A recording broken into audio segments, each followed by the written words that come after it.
Hello बच्चों party. Last lecture में हम लोगों ने डिफरेंट टाइप की टैक्सोनॉमी को कवर कर लिया था। तो वन वर्ड आंसर या वन लाइन आंसर तुम लोग सेंड करोगे मुझे। What is numerical taxonomy, what is cyto taxonomy and what is artificial classification system, what is natural classification system. ठीक है, इनके आंसर सेंड कर देना व्हाट्सएप पे तुम लोग। Now today we will start actual में कोर प्लांट किंगडम आज स्टार्ट करेंगे। इट मीन्स कि हम क्लासिफिकेशन सिस्टम से कुछ पैरामीटर्स पे हमने क्लासिफाई किया plant, animal, monera, protista and fungi को। Now we have to classify on the basis of common characteristics between the plants. ठीक है, सिर्फ प्लांट की कैसे कैरेक्टरिस्टिक्स वेरी करती हैं, क्या उनके बीच में सिमिलरिटीज़ हैं, क्या डिसिमिलरिटीज़ है, इनको हम लोग देखेंगे। तो ब्रॉडर स्पेक्ट्रम जो होता है क्लासिफिकेशन का, अलग अलग क्लासिफिकेशन में अलग अलग चीज़ों को हाईलाइट किया गया। जैसे किसी में सीड फॉर्मेशन, किसी में वेस्कुलर प्लांट हैं कि नहीं। तो जस्ट आप डिफरेंट डिफरेंट फ्लो चार्ट जो मैं यहाँ पे दिखाऊंगी आपको, उसके अकॉर्डिंग आपको फ्लो चार्ट बना लोगे आप जिसमें मोस्ट इम्पॉर्टेंट है कि एक आपका on the basis of presence and absence of seed. ठीक है, वो प्लांट कैटेगरी जो कि सीड फॉर्म करते हैं एंड वो प्लांट कैटेगरी जो कि सीड फॉर्म नहीं करते हैं। क्लियर। तो सीड फॉर्म करने में क्या आ जाएंगे तुम्हारे फेनोरोगैमी and cryptogamy. The word indicate, ठीक है, जो गैमिट होता है, gamete is a like a child. ठीक है, तो without marriage and with marriage वाला कॉन्सेप्ट है यहाँ पे अगर क्रिप्टोगैमी हो रहा है, हिडन है, ठीक है, हिडन विदाउट मैरिज, ठीक है, गैमेट का फॉर्मेशन हो रहा है, तो उसको बोलते हैं cryptogamy. Clear. फेनोरोगैमी after marriage gamete का फॉर्मेशन हो रहा है, दैट इज फेनोरोगैमी। तो फेनोरोगैमी के कैरेक्टर में आपके हायर प्लांट्स आ जाएंगे, जिम्नोस्पर्म एंड एंजियोस्पर्म, जिनमें सीड का फॉर्मेशन होता है। एंड क्रिप्टोगैमी में आपके बाकी तीनों लोअर प्लांट के डिवीजन आ जाएंगे, जिसमें algae, bryophyta and pteridophyta. Clear. Here Thallophyta mention, Thallophyta represented algae. ठीक है, ब्रॉडर जो हम लोग मैंने पहले भी बताया था कि थैलोफाइटा में आपके फंजाई भी आ जाते हैं, लाइकेंस भी आ जाते हैं एंड एल्गी भी आ जाते हैं, और कुछ लोअर ब्रायोफाइटा भी मेंशन होते हैं। तो सेम वे में यहाँ पे आप थैलोफाइटा को कट करके एल्गी लिख लेना। Algae, bryophyta and pteridophyta, they are cryptogamae and gymnosperm and angiosperms are phanerogamae. Clear. And one thing जो आपको सीक्वेंस याद रखना है अकॉर्डिंग टू इवोल्यूशन, जो अर्थ पे पहले आए हैं that is algae, then bryophyta, then pteridophyta, then gymnosperm, then angiosperm. आपका जो स्टडी होगा प्लांट किंगडम का, वो इन्हीं 5 डिवीजन पे बेस्ड स्टडी आपको करना है। जो आपका क्लासिफिकेशन होगा उसमें जो आपको कैरेक्टरिस्टिक्स इवॉल्व दिखेंगे वो इसी सीक्वेंस में इवोल्यूशन दिखेगा। ठीक है, इट मीन्स कि सबसे प्रिमिटिव लोअर प्लांट्स क्या होंगे, एल्गी, उनसे इवॉल्व ब्रायोफाइटा, उससे इवॉल्व टेरिडोफाइटा, उससे evolve gymnosperm and lastly most evolve are the angiospermic plant. इसका कोई रिलेशन तुम्हारा साइज और शेप से नहीं है। ठीक है, जस्ट कैरेक्टरिस्टिक्स के पॉइंट ऑफ व्यू से है। एक मैंने बताया एक छोटी सी घास भी तुम्हारी टेरिडोफाइटा में आती है, और उससे घास से भी छोटे प्लांट तुम्हारे टेरिडोफाइटा में आते हैं जो कि फ्लावर का फॉर्मेशन कर रहे हैं। ठीक है, जो स्मॉलेस्ट फ्लावर होता है वोल्फिया, वो एक फिंगर टिप पे तुम्हारे नंबर ऑफ फ्लावर एक टिप पे आ सकते हैं। ठीक, तो रेंज है हर जगह। ये साइज और शेप से हम नहीं डिफाइन कर सकते कि ये बहुत बड़ा प्लांट है तो ये बहुत इवॉल्व प्लांट होगा, ऐसा कुछ भी नहीं होता। ठीक है बेटा, तो इस तरीके से हम लोग थोड़ा सा आज प्लांट की दुनिया में एंटर करते हैं। अब ये वाला फ्लो चार्ट आप देखो, इसमें सीड का पैरामीटर लिया गया। अब एक कैटेगरी हमने बना दिया कि सीड फॉर्म होता है, एक में सीड फॉर्म नहीं होता है। नाउ व्हाट अबाउट दैम जिनमें सीड फॉर्म नहीं होता है, या व्हाट अबाउट दैम जिनमें सीड फॉर्म होता है। फिर से हमको कोई कैरेक्टरिस्टिक्स लेना पड़ेगा कि उसके बेसिस पे हम उन दोनों के बीच में क्लासिफिकेशन करें। ठीक है, तो यहाँ पे क्या देखेंगे अब हम कि डोंट मेक सीड में पहले देखते हैं। तो they has no root, no true root, stem और leaf. True root, stem and leaf मतलब जो आप एक पेड़ में, एक ट्री में आप देख रहे हो लीफ, रूट एंड स्टेम, वो आपका क्या है, ट्रू रूट। अगर इसके अलावा आपको किसी प्लांट में ट्रू स्ट्रक्चर नहीं है लेकिन कुछ ऐसा स्ट्रक्चर है जो स्टेम के जैसा दिख रहा है, कुछ ऐसा स्ट्रक्चर है जो रूट के जैसा दिख रहा है, लीफ के जैसे दिख रहा है, तो उसको हम बोलते हैं root like, leaf like, stem like structure. But they are not true root, not true leaf, not true stem. ठीक है, तो दूसरा पैरामीटर हमने लिया कि वो प्लांट की कैटेगरी जिनके अंदर रूट, स्टेम और लीव्स दिखती हैं, जिनके अंदर नहीं दिखती है। किस में हम देख रहे हैं, मेक सीड में। ठीक है, और जिनमें सीड बन रहा, डोंट मेक सीड में हम देख रहे हैं जिसमें सीड बन रहा होगा उसमें तो true root, true leaf, true stem होगा ही होगा, क्योंकि वो टेरिडोफाइटा के ऊपर के हैं। ठीक है, और कोई भी इवॉल्व हो रहा है तो उसके प्रिमिटिव कैरेक्टर्स तो होंगे ही, जैसे सपोज सेल वॉल का होना, जैसे सिंथेसिस का प्रोसेस करना, वैस्कुलर बंडल का डेवलपमेंट। तो जो प्रिमिटिव कैरेक्टर हैं वो उसके अंदर होंगे और इवॉल्व कैरेक्टर भी होंगे, और प्रिमिटिव कैरेक्टर को परफॉर्म करने के लिए स्ट्रक्चर कुछ हो सकता है स्पेसिफिक हो गया। क्लियर? तो डोंट मेक सीड में हमने देखा एक ऐसी कैटेगरी है जिसके पास true root, true leaf, true stem present है, और एक ऐसी है जिसमें नहीं प्रेजेंट है, एक ऐसी है जिसमें प्रेजेंट है। तो जिसमें प्रेजेंट है उसको सीधे हमने लिख दिया फर्न्स, यहाँ लिखा है, इसको तुम लोग लिख लेना टेरिडोफाइटा। मतलब यहाँ पे प्लांट की नेम दिया, एक क्लास पूरा प्लांट की कैटेगरी है फर्न। ठीक है, तो टेरिडोफाइटा तुम लोग यहाँ पे नोट डाउन कर लोगे। Clear? Now has no true root, stem leaf. अब इसके अंदर भी हो सकता है मल्टीपल कैटेगरी आ रही है, तो फिर आपको कोई दूसरा पैरामीटर लाना पड़ेगा। एक एकदम थैलॉइड स्ट्रक्चर है, एक के अंदर रूट लाइक, स्टेम लाइक और लीफ लाइक स्ट्रक्चर आपको दिख रहा है। तो यहाँ पे आप जस्ट एक वर्ड ऐड कर लेना लाइक, क्योंकि देखो हमने पहले ही एक पैरामीटर लिख लिया है कि they has no true root, no stem और लीव्स। क्लियर? इसका मतलब यहाँ पे हम ये तो नहीं लिख सकते हैज़ सम रूट्स, स्टेम और लीव्स। यहाँ पे क्या होगा, रूट लाइक, स्टेम लाइक और लीफ लाइक स्ट्रक्चर। क्लियर? अब ऐसे स्ट्रक्चर जिसमें लाइक हैं वो सब रिप्रेजेंट कर रहे हैं मॉसेस को। मॉसेस कॉमनली ब्रायोफाइटा को मॉसेस बोलते हैं। तो आप जस्ट जो 5 डिवीजन के टर्म्स हम लोग यूज़ कर रहे हैं उसके अकॉर्डिंग यहाँ मॉसेस की जगह ब्रायोफाइटा लिख लेना, या फर्न की जगह टेरिडोफाइटा लिख लेना, टेरिडोफाइटा। ठीक है, PTERIDO, टेरिडोफाइटा, एंड इसमें एल्गी।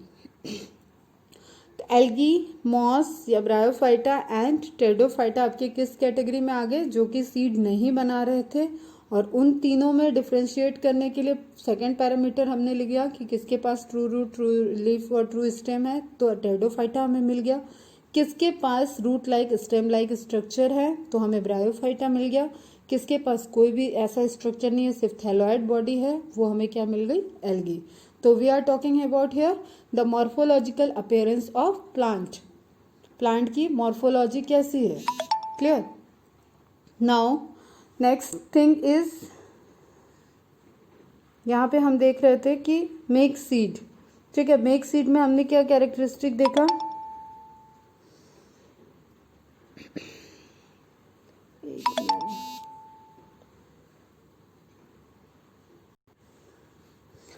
मेक सीड में हम लोग क्या देख रहे हैं, अब दूसरा फीचर कि क्या फ्लावर है या फ्लावर नहीं है, मतलब वो सीड कवर्ड है या नेकेड है। जिसमें फ्लावर होगा उसमें ऑब्वियसली ओवरी के अंदर सीड होगा। ठीक है, तो वो कवर्ड सीड हो जाता है। तो नेकेड सीड जिम्नोस्पर्म, जहाँ पे फ्लावर नहीं है वो क्या हो गया, जिम्नोस्पर्म, एंड फ्लावर हैं तो एंजियोस्पर्म। ठीक है, जिम्नोस्पर्म को रिप्रेजेंट करने के लिए कोनीफेरस, ये तुम्हारा प्लांट जो दिख रहा है दैट इज पाइनस, ये तुम्हारा हाँ पाइनस है, पाइनस में दिख रहा है तुम्हें, जिम्नोस्पर्म को रिप्रेजेंट कर रहा है, कोनीफेरस प्लांट है, एंड सनफ्लावर रिप्रेजेंट कर रहा है एंजियोस्पर्म। तो छोटे बड़े जितने भी फ्लावर्स दिख रहे हैं आपके चारों तरफ वो सब किस कैटेगरी में आ रहे हैं, इसमें न एल्गी में, न ब्रायोफाइटा में, न टेरिडोफाइटा में, न जिम्नोस्पर्म में, वो सब कहाँ आ गए, एंजियोस्पर्म में। क्लियर बेटा?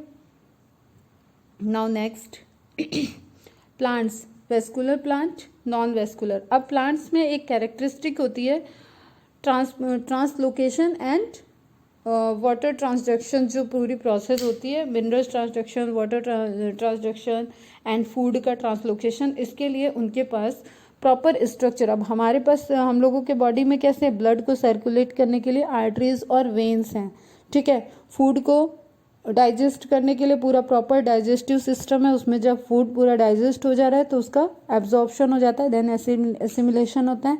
तो एक प्रॉपर ट्यूब लाइक स्ट्रक्चर के अंदर वो सारी चीज़ें ट्रांसपोर्ट हो रही हैं एक पर्टिकुलर फाइन ट्यूब्स के अंदर। सेम वे में प्लांट को ऐसा कोई तो सिस्टम है नहीं, उनको सिर्फ वाटर, मिनरल और फूड अगर हम कॉमनली क्लासिफाई करें कि उसको क्या रिक्वायर्ड है, तो फूड जो बन रहा है, ग्लूकोज जो वहाँ पे फोटोसिंथेसिस का प्रोडक्ट बन रहा है, उसको यूज़ करना, उसको सुक्रोज के फॉर्म में कन्वर्ट करना, स्टार्च के फॉर्म में स्टोर करना, ये सब प्लांट के अंदर जनरल प्रोसेस हो रहे हैं।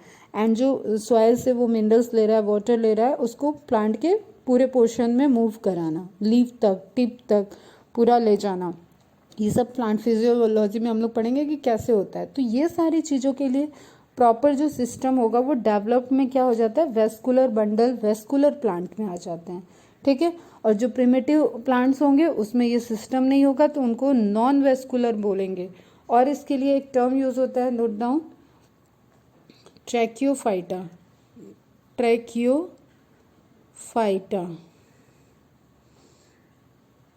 ठीक है।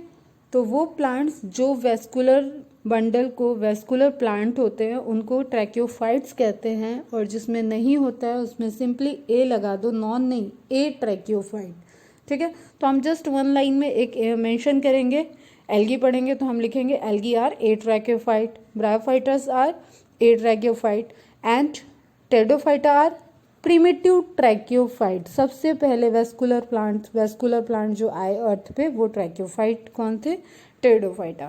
तो एक वो कैरेक्टरिस्टिक्स के बेसिस पे हम देख लेते हैं कि vascular and non vascular plant, जैसे अभी हमने प्रिमिटिव चार्ट में देखा, seed, with seed and without seed. Same way में यहाँ क्या है, वेस्कुलर एंड नॉन वेस्कुलर। तो अब आपको इस कैटेगरी के अकॉर्डिंग आपका एल्गी और ब्रायोफाइटा इधर आ जाएगा नॉन वेस्कुलर में। इस एग्जाम्पल पे मत जाना, यहाँ पे एल्गी भी ऐड कर लेना। जिनमें वेस्कुलर प्लांट नहीं होते हैं वो एल्गी और ब्रायोफाइटा, ठीक है। जिसमें वेस्कुलर प्लांट हैं उसमें आपका क्या क्या आ गया। अब देखो ये राइटिंग का फ़र्क तुम्हें दिख रहा होगा क्योंकि मैं मोबाइल पे रिकॉर्ड कर रही हूँ, और जब मैं पढ़ाती हूँ तो मैं लैपटॉप पे पढ़ाती हूँ। मैं ऑलरेडी एक बार रिकॉर्ड कर चुकी हूँ और कुछ एरर आया, उसके बाद अब दोबारा रिकॉर्ड कर रही हूँ। आई डोंट नो कि ये भी कंप्लीट होगा या नहीं, बट करते हैं अपन। नहीं होगा तो इसके बाद तो मैं कल ही लेक्चर लूँगी डायरेक्ट। तो एल्गी, ब्रायोफाइटा, ये सब आपके कहाँ आ गए, ए ट्रैकियोफाइट में। मोस्ट टेक्निकली वर्ड यहाँ पे देखो लिखा है नॉन वेस्कुलर। नॉन वेस्कुलर को आप जब एक टर्म देते हो तो that is a tracheophyta, vascular that is tracheophyta, clear. तो वेस्कुलर प्लांट में अब आपके क्या क्या रह गए, आपका टेरिडोफाइटा आ गया, प्लस जिम्नोस्पर्म आ गया, प्लस एंजियोस्पर्म आ गया, क्लियर। नाउ इसमें से हमको टेरिडोफाइटा को अब अलग करना हो तो हम कैसे कर सकते हैं, विद सीड, विदाउट सीड, या सीडलेस। तो सीडलेस में कौन चला जाएगा, आपका टेरिडोफाइटा। टेरिडोफाइटा सीडलेस में गया। अब आपको जिम्नोस्पर्म और एंजियोस्पर्म में डिफ्रेंशिएट करना है। नेकेड सीड, कवर्ड सीड, ठीक है। सीड बन रहा है लेकिन नेकेड है, एक में कवर्ड है। तो नेकेड सीड के पैरामीटर से आपका जिम्नोस्पर्म अलग हो गया और कवर्ड सीड से एंजियोस्पर्म अलग हो जाएगा। नाउ एंजियोस्पर्म को क्लासिफाई करना है तो one is dicot and another one is monocot. Monocot and dicot, monocot dicot क्या होते हैं, जस्ट इसको एम्ब्रियोनिक लीव समझो। अब वो एम्ब्रियोनिक डेवलपमेंट में बात करेंगे और इसको एकदम बेसिक लेवल पे तुम अपने डेली रूटीन में देखना चाहो तो आप किचन में जाओ, वहाँ पे पीनट्स देखो, वहाँ पे ग्राम देखो, वहाँ पे आप राइस लो, वहाँ पे आप वीट हो अगर घर में तो वीट लो, अरहर की दाल हो अरहर की दाल लो, जो भी आपके घर में अवेलेबल है, दे आर सीड्स, ठीक है। ये सीड्स को जाओ आप देखो कौन आपसे इजीली 2 पार्ट में डिवाइड हो रहा है, ठीक है, जिसमें पार्टीशन के लिए वहाँ पे पार्ट हो रहे हैं। तो 2 पार्ट में 2 कोटिलेडॉन होंगे तो 2 पार्ट में, तो all of them are dicot. जैसे आपका ग्राम हो गया, चने की दाल हुई, अरहर की दाल हुई, सारे पल्सेस जो हैं लेगुमिनेसी फैमिली के आ जाएंगे, वो सब आपके डाइकॉट में चले जाएंगे, क्लियर। अब आप राइस को देखो, आप व्हीट को देखो, आप मेज़ के सीड को देखो, जो भुट्टा आप खाते हो, उसको आप देखो कॉर्न का, तो उसको आप 2 पार्ट में डिवाइड नहीं कर सकते हो। मैंने चाकू छुरी दांत ये लेके नहीं कहा डिवाइड करने को, ठीक है। जैसे पीनट को आप बीच से खोल सकते हो 2 पार्ट में, ठीक। और वो जहाँ पे ज्वाइंट होते हैं ना, वो एम्ब्रियो होता है। वहाँ पे आप छोटा सा देखोगे, एक वाइट पोर्शन दिखेगा, दैट इज एम्ब्रियो। और वो जो आया एक मूंगफली का दाना, जैसे सपोज मैं यहाँ पे ड्रॉ करने की कोशिश करती हूँ, ये एक मूंगफली का है पार्ट, ये दूसरी मूंगफली का, तो आपको यहाँ ज्वाइंट पे कुछ दिखेगा वाइट सा, दैट इज एम्ब्रियो। ये सीड का एम्ब्रियो है, एंड ये क्या हो जाएगी, कॉटिलेडॉन, ठीक। इसको जब आप सीडलिंग करोगे तो इससे जो प्लांट निकलेगा सबसे पहले, उसमें 2 लीफ निकलेगी, 2 लीफलेट निकलेगी। तो डाइकॉट की आइडेंटिफिकेशन का है कि आप जब सीडलिंग करते हो और वहाँ पे स्प्राउट के बाद प्लांट पहली लीफ आएगी, वो 2 आएंगी, सिंगल नहीं आएंगी। और मोनोकॉट में सिंगल लीफ आती है, क्लियर। तो दैट इज द आइडेंटिफिकेशन, ये जनरल फीचर्स हैं। आप राइस को 2 टुकड़े में नहीं तोड़ सकते हो। एक सिंपल राइस ये है, तो ये आपका मोनोकॉट है। व्हीट में आपको ग्रूव्स दिख रहा है, लेकिन उसको आप तोड़ोगे नहीं, इजीली नहीं वहाँ से आप डिवाइड कर सकते हो, वो आपको तोड़ना पड़ेगा अलग अलग करने के लिए, तो वो भी मोनोकॉट है। मेज़ आपका कॉर्न मोनोकॉट है, ठीक। पीनट मैंने बताया। इसी तरीके से आप पल्सेस देख लो, कोई भी पल्स देख लो घर में, सब जो हम लोग खाने में यूज़ करते हैं, कुछ तो मतलब 2 पार्ट में ही डिवाइड करके, अरहर की, तुअर की दाल जो आती है वो सब आती है। खड़ी आप देखो, खड़ी आपके घर में मूंग की दाल खड़ी होगी, उड़द की दाल होती है खड़ी और टूटी हुई दोनों, तो वो सब जो आपको 2 पार्ट में डिवाइड होता दिख रहा है, वो सब डाइकॉट हैं। और जो एक यूनिट है, सीड है, वो सब मोनोकॉट है। क्लियर बेटा। तो डाइकॉट मोनोकॉट आ जाते हैं, बाकी इसको हम लोग देखेंगे जब एंजियोस्पर्म पढ़ेंगे। Now main question is that why we need to study about the plants. अच्छा खासा हमारी ज़िंदगी चुपचाप चल रही है, क्यों हम प्लांट के पीछे पड़ रहे हैं, क्यों नई नई डिस्कवरी किए जा रहे हैं, क्यों नई नई स्पीसीज़ को आइडेंटिफाई कर रहे हैं, क्यों इंडेंजर्ड प्लांट को हम बचा रहे हैं, क्यों प्रिजर्वेशन कर रहे हैं, क्यों हमने बॉटनिकल गार्डन प्रिपेयर कर रखे हैं। ये सारे क्यों का आंसर इसके अंदर छिपा हुआ है कि हमें प्लांट की स्टडी करके हमें उससे कुछ प्रोडक्टिविटी, कुछ वेलफेयर के लिए, ह्यूमन वेलफेयर के लिए सोर्सेज मिल रहे हैं। इसलिए हम अब अगर अपनी लाइफ चाहते हैं तो हमें प्लांट को मेंटेन करना पड़ेगा, ठीक है। तो simply know about the ecosystem, हमारे इकोसिस्टम के बारे में पता होना चाहिए। प्लांट का क्या इंपॉर्टेंट रोल है सभी जानते हो, फोटोट्रॉफिक है, ऑटोट्रॉफिक है, और एदर हार्बीवोर और carnivore, all are dependent on the plants, ठीक है, डायरेक्टली और indirectly all the living organism are dependent on the plants. Conserve biodiversity, हम और इसमें जो डाइवर्सिटी है उसको हमें कंजर्व करके रखना है। तो कंजर्व करके रखने के लिए मतलब उसके पास जो इन्फॉर्मेशन है जो हमारे वेलफेयर के लिए यूज़ हो रहा है, जैसे हमने कोई मेडिसिनल प्लांट है, नीम का पेड़ है, ठीक है, तुलसी का पेड़ है, इन सब चीज़ों को हमें प्रिजर्व करके, कंजर्व करके रखना होगा कि ये कल ही मॉडिफाई होके कल को ऐसी स्पीसीज ना बना दें जिस तुलसी में ये तुलसी की मेडिसिनल प्रॉपर्टी ही ना हो, जिस नीम के पेड़ में ये नीम के पेड़ की प्रॉपर्टी ही ना हो।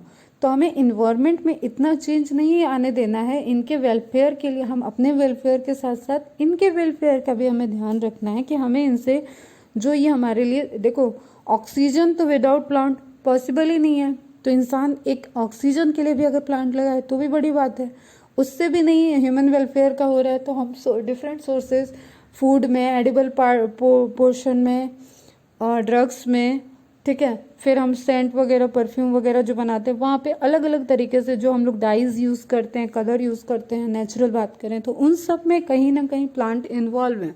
पेपर इंडस्ट्री में सब जगह आपका प्लांट यूज़ हो रहा है, तो हमें उनकी प्रॉपर्टी को मेंटेन रखना होगा, तभी तो हम यूज़ करेंगे। अगर वो सोर्सेज ही हमारे ख़त्म हो जाएंगे तो फिर हम ये सब चीज़ें कैसे, वहाँ से प्रोडक्टिविटी कैसे लेंगे। तो हमें बायोडाइवर्सिटी जो प्लांट किंगडम में है उसको सेव करके रखना है, फिर प्रॉपर मैनेजमेंट, यही सेव करने के पीछे ही वाली बात है। एंड साइंटिफिक स्टडी, जब हम कोई मेडिसिनल डिस्कवरी कर रहे हैं, कोई मेडिसिनल पर्पज से प्रिजर्व करके रख रहे हैं, तो हमें उसके बारे में करेक्ट इन्फॉर्मेशन होनी चाहिए। करेक्ट साइंटिफिक स्टडी को हम लोग वहाँ से कंटिन्यू रखते हैं, और नए नए सोर्सेज, नई नई नॉलेज वहाँ से आती रहेगी, नई नई स्पीसीज डिस्कवर होंगी। जो हम लोगों ने टैक्सोनॉमी में पढ़ा है कि कोई अननोन स्पीसीज फाइंड आउट हो तो उसको किस तरीके से क्लासीफाई करते हैं, नॉमेनक्लेचर करते हैं, ये सारी चीज़ें हमें चाहिए। नाउ जो फर्स्ट डिवीजन रहेगा हम लोगों का दैट इज एल्गी। ठीक है, मैं छोटा सा ही लेक्चर बनाऊंगी क्योंकि मुझे पता नहीं है रिकॉर्ड होगा या नहीं होगा, तो एक छोटा ही लेक्चर आज का रखेंगे एल्गी। अब हमें अगर हम प्रीवियस स्टडी को ध्यान में रखें तो हम विटेकर क्लासिफिकेशन सिस्टम और अभी तक की प्लांट की जो कहानियां तुम लोग सुन लिए उसमें से कुछ पॉइंट तो आपको मिल जाएंगे, कुछ पॉइंट समझ में आ रहे होंगे। बिना मेरे एल्गी पढ़ाए भी आप लिख सकते हो कि they all are plants, they are lower plants, they are simpler plants, they have thallus like body. ठीक है, क्लासिफिकेशन में मैंने बताया they don't bear the seed, या यू कैन सी कि seed formation not takes place in algae. ठीक, they can't, their morphology can't differentiated into true root, true stem, true leaves.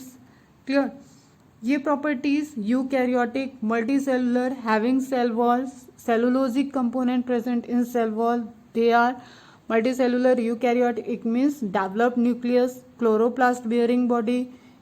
ठीक है, autotrophic, photosynthesis takes place. 15 point तो ऐसे बता दिए मैंने एल्गी के बारे में। ठीक, अब सोचो इनके अलावा आपको पढ़ना है, अब इसके डेप्थ में जाना है। तो आज जो पहले तो एनसीईआरटी में जो चीज़ें लिखी हैं उसको हम लोग देख लेते हैं। First point, all are chlorophyll bearing. Correct है, प्लांट है तो क्लोरोफिल प्रेजेंट होगा। कौन सा क्लोरोफिल पिगमेंट यूनिवर्सल है? 4 क्वेश्चन मैंने स्टार्टिंग में पूछे। Now 5th question, which chlorophyll pigment is universal in plant kingdom? Means plant kingdom में वो क्लोरोफिल पिगमेंट आपके हर एक प्लांट में प्रेजेंट ही होगा। सिंपलर प्लांट्स हैं, सबसे लोअर प्लांट ऑर्गेनिज्म है। थैलाइड बॉडी है, मतलब यहाँ पे ब्रैकेट में लिख लेना तुम लोग, we can't differentiate into root, stem and leaf. तो जो ऐसा आपका स्प्रेड हुआ, जैसे आपने सपोज कोई पेपर वगैरह कट किया है, या पेपर छोड़ो जेली लिया है हाथ में, स्लाइम्स लिया है, उसको आपने ऐसे स्प्रेड कर दिया, अब वो किसी भी शेप में ग्रो कर सकती है जिधर की तरफ से उसको फोर्स मिलेगा। तो वो क्या है, एक इंडेफिनिट शेप है। ठीक है, तो थैलाइड बॉडी है, आप उसको डिफाइन नहीं कर सकते हो कि ये आपका रूट बन रहा है या ये आपका शूट बनने जा रहा है या आपका फ्रूट बनेगा, कुछ भी आपको उसके बारे में नहीं पता है। बस आपको ये पता है कि ये इसकी थायराइड बॉडी है और ये फोटोसिंथेसिस करेगी, ये प्लांट का पार्ट है, ये ऑक्सीजन रिलीज करेगा और ब्ला ब्ला ब्ला, हम उससे क्या क्या यूजफुल सोर्सेज ले सकते हैं। ऑटोट्रॉफिक करेक्ट है, and largely aquatic. Aquatic means जिनका हैबिटेट वाटर में हो, वाटर में ग्रो करने वाले ऑर्गेनिज्म, रहने वाले ऑर्गेनिज्म या प्लांट्स, उनको हम लोग एक्वेटिक प्लांट या एनिमल कहते हैं। ठीक, अब एक्वेटिक में अगेन 2 कंडीशंस आ जाती है कि एक्वेटिक है तो कैसा पानी चाहिए, वो क्या फ्रेश वाटर में रह रहे हैं या सलाइन वाटर में रह रहे हैं, आपका मैराइन वाटर में रह रहे हैं, लेक में है, रिवर में है, या सी ओशियन में ग्रो कर रहे हैं, कहाँ पे ग्रो कर रहे हैं, एक्वेटिक है। ओके, एक्वेटिक में भी उनका पानी कैसा है, स्टेगनेंट है, ठीक है, या मूवेबल पानी है, किस तरीके का, उनका अपीयरेंस क्या है। तो that is again habitat point. They occur in a variety of other habitats, moist stones, soils and wood. अब एल्गी जो है वो आपका वाटर के बाहर भी देखें तो कुछ मॉइस्ट वाले प्लेसेस पे दिखेंगे, कुछ प्लांट्स के ऊपर ग्रो कर सकते हैं, अदर प्लांट्स पे ग्रो कर सकते हैं, कुछ टूटी हुई लकड़ियों पे ग्रो कर सकते हैं, कुछ तुम्हारे सॉइल्स पे ग्रो कर सकते हैं, लेकिन नियर बाई वाटर होना चाहिए। ठीक है, तो इस तरीके के स्ट्रक्चर पे, इस तरीके के हैबिटेट में भी एल्गी का ग्रो दिखेगा, बट मोस्टली, इसलिए वर्ड यहाँ पे आया था लार्जली। ठीक है बेटा, अगर यही होता कि एक्सक्लूसिवली, तो आपकी पूरी की पूरी एल्गी कहाँ ग्रो करती, वाटर में, but this is largely means number of algae, mostly the number of algae grows into the water. Clear? Some of them also occur in association with fungi, that is lichen, phycobiont, mycobiont, mutualism, symbiotic association. ठीक है, सब याद आ रहा है, पढ़ाया हुआ है तुम लोग को। लाइकेन एंड एनिमल्स, एनिमल्स में स्लॉथ बेयर का एग्जाम्पल आया है क्वेश्चन में, और आपको इसको हाईलाइट करके मार्क करके रखोगे, ये एनसीईआरटी के ही पॉइंट हैं। तो ये जो मैंने आपको पॉइंट्स बना दिए, ये सब आपके क्या हैं, एमसीक्यू हैं, आपको क्रॉस मैचिंग में आ सकता है, या ये कैरेक्टर्स ऐसे आ जाए कि identify the organisms with simple thalloid autotrophic and aquatic appearance. इतने ही कैरेक्टर दिए हैं तो आपको थैलाइड नाम से आइडेंटिफाई करने लगेगा कि करना होगा कि उस ऑर्गेनिज का नाम क्या होगा, एल्गी होगा। अब जस्ट उसके ऑप्शन में आ जाए एल्गी, साइनोबैक्टीरिया, फंजाई एंड एक और ले लेते हैं कुछ, किसको डिफ्रेंशिएट कर सकते हैं यहाँ पे, ब्रायोफाइटा ले लिए। तो हम किसके थ्रू, किसका क्या होगा हमारा correct answer, algae. Clear. Just अब देख लो आप, ये एग्जाम्पल है, दिस इज लाइकेन, ठीक, this is sloth bear. Animal के ऊपर एल्गी ग्रो करते हुए, इसको देखो इनलार्ज करके हम दिखाएं तुम्हें, तो ये इसका जो फर है या जो रोए जैसा हेयर लाइक अपीयरेंस है बियर का, उसके ऊपर आपको ग्रीनिश अपीयरेंस दिख रहा है। ये ग्रीनिश अपीयरेंस क्या है, उसके हेयर का कलर नहीं है, डाई नहीं कर लिया, वो पार्लर से नहीं निकला हुआ है, वो वहाँ पे क्या है, उसके ऊपर एल्गी ग्रो कर रही है, ठीक है। And this one is lichen. Lichen के बारे में मैंने पहले भी बताया है कि आपका जो भी फॉरेस्ट आज आप देख रहे हो, चाहे वो अमेजन का फॉरेस्ट हो या कोई भी ट्रॉपिकल रेन फॉरेस्ट हो, कोई भी फॉरेस्ट आपके रत्नागिरी के इर्द गिर्द बड़े बड़े पेड़ दिख रहे हैं, वो सब पहले एक ग्राउंड लेवल पे था, कुछ भी फॉरेस्ट नहीं था, वहाँ सिर्फ और सिर्फ चट्टानें प्रेजेंट थी। पहले वहाँ पे लाइकेन्स ग्रो किए, लाइकेन्स ग्रो करके वहाँ के सॉइल के इंग्रेडिएंट को कन्वर्ट किया उन्होंने, इनऑर्गेनिक मटेरियल बनाया कुछ, फिर वहाँ पे ब्रायोफाइटा ग्रो किए, फिर वहाँ पे टेरिडोफाइटा ग्रो किए, फिर उसके बाद जिम्नोस्पर्म एंड देन एंजियोस्पर्म, और फिर बड़े बड़े आपको जंगल दिखे। तो आप कोई भी जंगल देखो तो उस जंगल के ग्राउंड लेवल पे आप देखोगे, उसके ज़मीन पे देखोगे तो हमेशा आपको छोटे प्लांट मिलेंगे। ऐसा नहीं होगा कि कोई भी जंगल आपको पूरा बड़े बड़े पेड़ों से भरा हुआ दिखे और नीचे सिर्फ मिट्टी मिट्टी हो, ऐसा जंगल आपको नहीं दिखेगा, ठीक है। तो इससे रिलेटेड भी कुछ क्वेरीज हैं, एमसीक्यूज हम लोग सॉल्व करेंगे तो वहाँ देखेंगे कि किस जंगल को कैसे आइडेंटिफाई करते हैं, टेरिडोफाइटा क्या होते हैं क्या नहीं। बट अभी हम बेसिक्स ही देख रहे हैं। तो लाइकेन्स हमने देखा, सबसे पहले जो बेयर रॉक्स होते हैं, जो चट्टानें होती हैं, उनको अगर वहाँ पे आज की डेट में जंगल है तो वो किस तरीके से आए होंगे, तो उसका सीक्वेंस आप समझ लो कि साइनोबैक्टीरिया वाटर में एक्वेटिक ग्रो करेंगे, उसके बाद आपके कुछ एक्वेटिक एल्गी ग्रो किए होंगे, उस एल्गी से कुछ एल्गी ऐसी इवॉल्व हुई होंगी जो फंजाई के साथ में एसोसिएशन बनाई होंगी, लाइकेन को फॉर्म किए होंगे, ठीक है।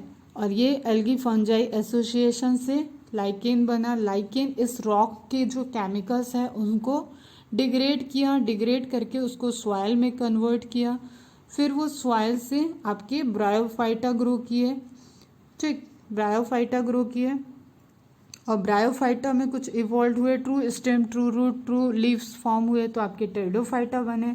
टेरिडोफाइटा से कुछ सीड स्ट्रक्चर जर्मिनेट होना, सीड हैबिट आ गई तो जिम्नोस्पर्म बन गए, जिम्नोस्पर्म के सीड को एक कवरिंग मिल गई, एक स्ट्रक्चर फ्लावर फॉर्म हो गया तो एंजियोस्पर्म बन गए। तो हर एक जगह पे जो आपके सराउंडिंग में स्ट्रक्चर दिख रहा है वहाँ पे स्टार्टिंग के लिए आपको सबसे पहले एल्गी आई, एल्गी का एसोसिएशन फंजाई के साथ लाइकेन बनाया, लाइकेन ने सॉइल को डिकम्पोज किया या सॉइल को डिग्रेड किया, उसके स्मॉलर मॉलिक्यूल्स बने और उसको फिक्सेशन किया, उसने सॉल्ट में कन्वर्ट किया, मिनरल्स में कन्वर्ट किया, तो फिर वहाँ पे ब्रायोफाइटा ग्रो करने लगे। उसके बाद ब्रायोफाइटा से pteridophyta, then gymnosperm, then angiosperm. Clear. Now for the different kind of shape and size, the form and size of algae is highly variable.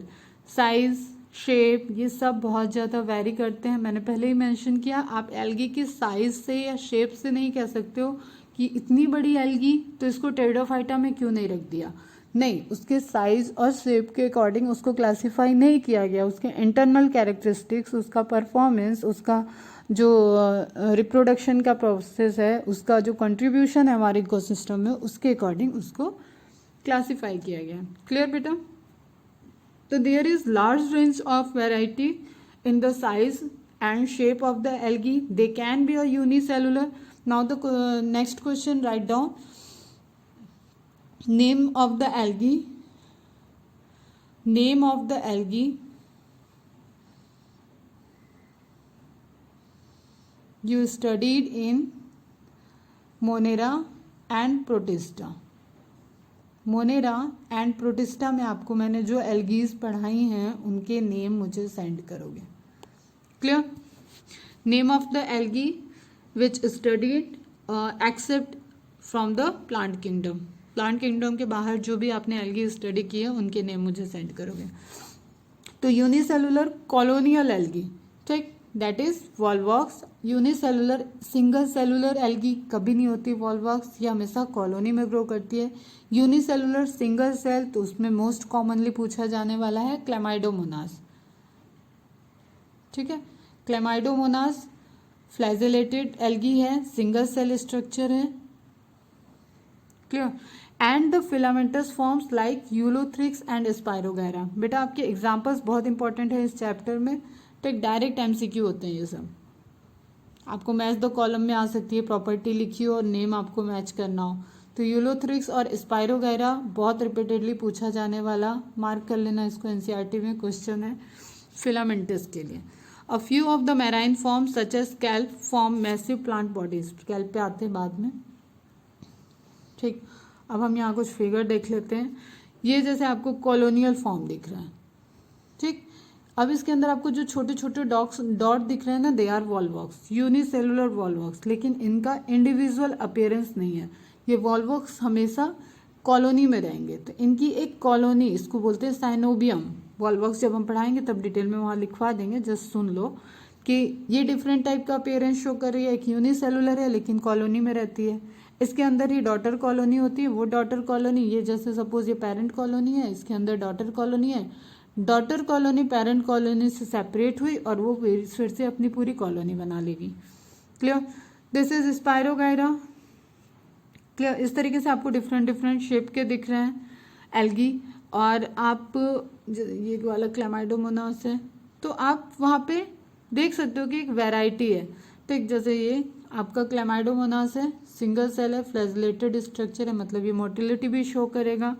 फिर आपको ओडोगोनियम दिख रहा है फिलामेंटस में, यूलोथ्रिक्स दिख रहा है, स्पायरोगायरा दिख रहा है, जिग्नेमा दिख रहा है. तो now next question for you, what is the difference between spirogyra and zygnema with respect of this figure. क्या डिफरेंस है, और ये मैंने पढ़ाया हुआ है, जिग्नेमा एंड स्पायरोगायरा. कुछ तो है जिसके कंपोजिशन शेप के अकॉर्डिंग हम यहाँ पे इनको आइडेंटिफाई कर सकते हैं, और तुम लोग वो पढ़े हुए हो. Clear? Now the kelp. Kelp, sea kelp, एक सी का ऐसा समझ सकते हो कि वीड्स की तरह है. ऑक्सीजन प्रोड्यूस कर रहे हैं, तो ऑक्सीजन लेवल तो ये मेंटेन करने में इंपॉर्टेंट रोल प्ले करते हैं. एक्वेटिक लाइफ में फाइटोप्लैंक्टन्स के बहुत इंपॉर्टेंट पोर्शन है सी कैल्प. बट इनकी जो साइज है अप्रोक्सीमेटली 100 फीट. ठीक है, जायंट अप टू 100 फीट या 30 मीटर तक ये जो ग्रो की होती हैं, ये एक अंदर इंटरनल फॉरेस्ट की तरह बना लेती हैं. अब इसके ऊपर से आपका कोई जहाज अगर मूव कर रहा होगा तो उसके जो व्हील्स रोटेटर्स होते हैं ना, उनके रोटेटर्स में ये जाके फंस जाती हैं, तो पूरे का पूरा वहाँ पे एक एक्सीडेंट कॉज हो सकता है. ठीक है, they can cause an accident inside the sea. इतने बड़े समुद्र में आप व्हेल से डरो और एक छोटी से सी कैल्प से भी डरो. ठीक है, तो आप डाइवर्सिटी देखो. तो इसके लिए सेंसर लगे होते हैं सेंस करने के लिए. क्लियर? तो सी कैल्प है आपको, ये एनसीईआरटी का ही इमेज है. आपको डिफरेंट डिफरेंट टाइप्स के दिख रहे हैं. जब हम क्लासिफिकेशन और इनके टाइप्स पढ़ाएंगे वहाँ पे हम आपको बताएंगे. बट आप यहाँ पे एक हिंट ले सकते हो हमसे कि यूनिसेलुलर कॉलोनियल फॉर्म, फिलामेंटस, फिर आपको ये फ्रॉन्ड लाइक स्ट्रक्चर, ये जो फ्रॉन्ड वर्ड लिखा है ना, लीफ जैसा स्ट्रक्चर दिखता है. फिर ये स्टॉक, ठीक है, इस तरीके का स्ट्रक्चर दिख रहा है. फिर ये डेवलप्ड एल्गी में आपको पॉलीसाइफोनिया दिख रहा है, दिस वन. तो इसका अपीयरेंस ऐसा नहीं दिख रहा है कि जैसे ये प्लांट ही बन गया पूरा, बट ये एकदम फॉल्स है. ऐसा कोई स्ट्रक्चर एल्गी में नहीं है. ये जैसे आपको लीफ जैसा दिख रहा है पूरा. तो then we will study about the green, brown and red algae and these examples. But आप यहाँ पे अपने बेसिक्स के लिए आप देख सकते हो कि कितने डिफरेंट डिफरेंट फॉर्म्स है और कितना लेवल ऑफ ऑर्गेनाइजेशन इनके अंदर जो चेंजेस आ रहे हैं वो कैसे हाई लेवल के हैं. मतलब एक लोअर एल्गी आपकी कहाँ साइनोबैक्टीरिया या सिंगल सेलुलर यूनिसेलुलर से मैच कर रही है, और एक हायर एल्गी आपकी ब्रायोफाइटा या टेरिडोफाइटा से रिजेंबल्स कर रही है. क्लियर? नाउ नेक्स्ट क्लास में हम लोग देखेंगे रिप्रोडक्शन एंड क्लासिफिकेशन।